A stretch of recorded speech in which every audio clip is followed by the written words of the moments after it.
to a book review of Mighty Samson, Dark Horse Archives, Volume 2 by Otto Binder, Frank Thorne and Jack Sparling. Now this book came out in Dark Horse, it's 2010 and it's 214 odd pages. Graphic novel / history / superheroes. What does it include? Well, it includes Mighty Samson issue 7 to 14. Now this volume reprints, these were 1960s ones, Gold Key Comics. They brought out loads and loads of brilliant comics. And, well, this is part of the series. They also had, of course, at the back, it's got a nice list of all of the others here. Also available from Dark Horse Archives. You've got a massive list of all sort of Dr. Solar, Magnus, Nemesis, Turok, Magic Man, Creepy, of course, Green Llama, Herbie, I love those ones, and Nexus, El Cap, and Schmo, and Jess Marsh, Tarzan one. Now, let's go through this book. It's Mighty Samson 7 to 14. Now, these were 1960s. They produced some very unusual stories, I have to say.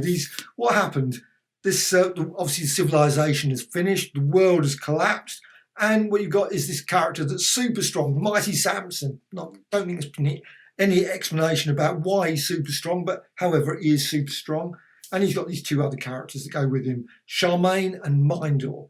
A scientist father, and well, they go and explore different places. They go to various places like Washington, they go off down to Florida, and so on and so on. So there's a whole heaps of different non-stop post-apocalyptic. Well, I suppose it's apocalyptic. It is not post-apocalyptic because, of course, that would suggest that it's all been finished and done and dusted. I've always wondered about that. However, you got this great introduction by one of my favourite writers. I love Paul Tobin's work, and it's a great sort of introduction in this as well. So let's just show you the various details there. So it's got obviously all the written by, etc., cover art by. And so this was like September 66 to May 1968. So you've got an introduction, or forward, I should say. I always love. It's always nice to have an essay or forwards and loads of other details. It's also got at the back. It's got some creator biographies, which is always useful as well. So you've got the comic book itself. Really nice paper. I really like this nice quality paper. Excellent. Instead of shiny paper, it's lovely. So you've got the Mighty Samson. It's got all the covers, which is always good. And then onto the stories. I always love these bits with you actually near enough sort of gave some context to the story. You would have like the underground world. I'm not so certain. Well, anyway, obviously it's different for every city around the world. Obviously there's some very deep structures, obviously in London, etc. Probably not so much in my hometown. There's probably some structure, but not much. So you've got the story onto the story itself. Well, there's lots of different stories. They're all completely, utterly mad, the stories. There's no real logic at all to them. You've got, what's here? Ancient Mart plunges down, obviously a shopping centre, plunges down. How does a whole building sink? Well, you've got all these variety of underground creatures pop up. And, well, of course, luckily, at that point, very luckily, Sharmaine has got a torch. That's really useful. Luckily, she's got some batteries in it as well. This is the trouble. No one ever worries about what the power source is. Quite often, a lot of the references are all the way through this atomic, radioactive. There's lots of references. Obviously, all the monsters and creatures that are in this quite often are because of mutants, or they're really variations, obviously, of an existing creature. You've got some just very plain odd ones. They always give them names as well. They always call them this or that character. So you've got sort of like a weird character there. Which, of course, Samson can always sort of stop because he's super strong and he can do various things, whole heaps of stuff. But I love it when they go to explore different buildings. So they go into a building, they find this sort of place. And the thing is, makes you always wonder, no one's ever raided all these buildings, because that's the sort of thing you'd think that people do. Let's just take everything that's useful. I don't know, maybe in Roman times after the Roman Empire in the UK, maybe people went and raided all the places. I don't know. But they've got lots and lots of buildings where clearly there's still this building sort of still with all the various things, all in quite perfect state. Nothing's fallen to pieces, which is odd because, of course, probably if no one was maintaining these places, a lot of these buildings would probably collapse very quickly. So New York, or New York, as it seems to call it in here, would be finished very quickly, I think. If no one was actually maintaining it for very long, a fire would start. There would be fault somewhere, something would happen, and suddenly a lightning storm would hit. I know that's spoiling the story. It's like The Walking Dead. When you go to see The Walking Dead, quite often you think, well, hang on, where's all the animals that would take over these places? No one ever seems to worry about that. But because you would have that, not just these mutant monsters, you would have normal creatures would also be still around. However, it's great that Mindor has always got this collection of maps and things and books and guides, which you can always quickly recall. Actually, it's quite a useful guide to have. Of course, it really helps the story go along. You got here, it's all story, this one, the first one is all underground. Then you go on to the next story, Beneath the City. And they always have, I love that black and white, but also the colour covers. The covers were always just amazing. I think the gold key ones just always were a big selling point. Sometimes the story itself, the artwork. And it's quite weird when you actually realise the artwork is by Frank Thorne. You just look at it and think, especially when Red Sonja, you just look at that and think, I must admit, I was surprised when I thought, didn't realise. However, but this one's great. You've got the migration mystery. You've got this sort of voice telling everyone they all have to walk towards this voice and they have to go quite a distance. It's not just in New York, go off to all the way up to wherever. And they end up going lots of obstacles all the way. And they meet other people, of course, on the way as well. And of course, Samson helps again. He's a very useful character. I love the artwork. Is just absolutely unusual, certainly of its period, of its time. So you got that story, and then on to the next story. Can you create a monster? Because they always had monsters in these. They always had the weirdest of monsters. They were just like oddball creatures, all created, of course, radioactivity. But there's often radioactivity at the key of all quite a few things. There's always they go onto a train. Oh, it's still working because there was radioactivity, atomic powered or something. Or the boats there was radioactive. That was a bit of luck. However, of course, a lot of these things would cause a lot of problems, especially if people didn't realise they would sort of go into this stuff and probably kill them. There's a bit where, in one of the scenes, where he sort of handles this radioactive, sort of he's dragging this thing out, and I'm thinking, that wouldn't probably be very good for you. However strong you are, that is not going to help your, future. But anyway, the renegade robot. You've got quite a few little villains, not particularly the world's greatest villains, I have to say, but I love this one. They go to Washington. It's the story here with Washington. And you've got this queen, Terra of Jersey, obviously, I see. And she's coming down in this spacecraft sort of thing. She's got a craft, it's quite amazing. However, it's run by the president's robot bodyguard. Do they have a robot bodyguard? I don't think so, but anyway, it's pretty good for the story. And obviously it's slightly a bit confused because it's been out of action for like about a couple of 1,000 years. But however, it's got an atomic battery in the back. Useful again. Bit deadly, but useful. However, it goes a bit just wacky stories. And also you've got these lovely bits that they just seem to stick in. It just didn't make any coherent sense. Mighty Samson, mutant monsters. So you've got just sort of like description of some of the monsters. This one, sharp quills you can fire, obviously, and you've got ones, lightning beasts, obviously concept build. And that's why, of course, a lot of those buildings in New York probably would have problems. If you had creatures that could literally create fires all the time, they wouldn't survive very long. They would fall apart. Anyway, but you got absolutely, I love this Terra, just great.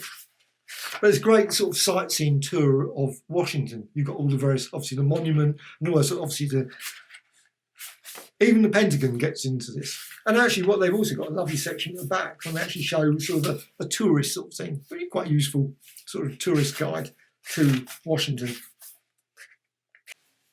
I love the covers. Love the covers of Gold Key, and this one is no exception. Absolutely brilliant with the gorilla saw. You've got obviously a gorilla and you've got a dinosaur combined. Very odd. However, that's what they did. They threw everything, kitchen sink, everything went into these stories. This time they're in Staten Island. They go across on this atomic-powered ferry. I went on the ferry. I'm certain it was not atomic powered at any point, but maybe I'm wrong. Maybe it was atomic powered. Very odd. So they get there, and all the people are up on the various skyscrapers. Instead of living just on the ground looking up, going, oh, wow, they're actually thinking, let's use them. But they use them in slightly odd ways. It's still abstract. But there's also a great character called King Kull, and he sort of obviously wants to, a bit like Negan character. He's a real vicious sort of character and wants to control everyone, usual sort of thing, which I'm certain would probably happen. You would always have these scumbag characters. And, well, he's a very unpleasant King Kull. Now, it doesn't, surrounded by the most splendid relics I could see. And you've got, obviously, he's got in his house, he's got a big car, and he's got a broken TV set and those sort of things, as you would. And then, of course, he battles against Samson. We can guess who wins, of course. And also, can you create a monster on the back? And I love it. And also, Michael Brown and all the various people, he's got all the names and obviously places. And must live in Canada because everything it touches freezes. Great stuff. Oh well. So you've got Mighty Samson. Next one, you've got ancient Broadway. Now the Broadway's, of course, got lots and massive trees, everything's blocking, and of course what they need to do, they want to sort of connect to the tribes. It's a bit like Walking Dead again, with Negan, instead of Negan, but you've got all the various communities that are all trying to connect. And it's absolutely brilliant. Where obviously Samson goes around picking up cars and moving buildings that have collapsed and all those sorts of things. And of course, you've got people that are always causing problems. So that's just a great story. I love the artwork all the way. Terra on the Tradeway. Samson reacts instantly, and you've got sort of brilliant, just superb. Always amazing me when it says Frank Thorne. Just really, compared with Red Sonja, it's just so odd. But anyway, maybe I'm certain people who can look at these things and say, yes, I can definitely see Frank Thorne's work there. Actually, one thing I did like, and I must admit, I'd never seen the gold here. Maybe it's just me, and maybe other people. But I love the little job code down there. You've got a little job code. So you've got 10119-708, Samson 11, and then 676. Great stuff. The next issue has got an amazing monster as usual. Obviously, the Battle of New York Bay. This is Sea Beast and Gunboat. I mean, that is pretty frightening. And of course, Samson, now quite often the creature actually inside the comic is never as big as obviously the cover, but still pretty impressive. You've got Terra turns up again. She's sort of decided she wants to control New York, as she always did. She always seems to want to do that. However, you got Terra all the way through. She's got electric prod as well. So on to the next story. The next story I thoroughly enjoyed. Yet another brilliant, brilliant story. And just quickly go to the next one. And there it is. Samson battles a hunger-crazed monster lured by the scent of food.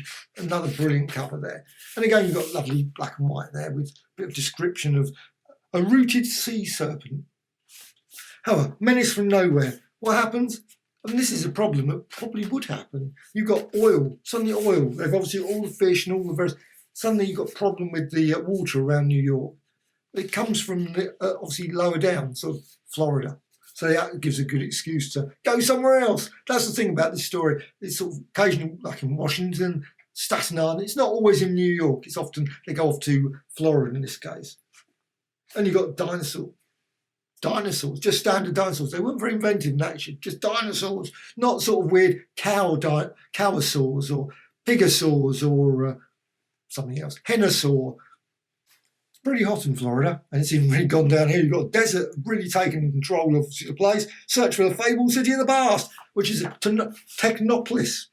Absolutely brilliant. An automated factory. Generates loads of things, cars, nails, everything, books, food, whatever you want. Just generates automatically. Atomic powered, of course. Has to be atomic powered.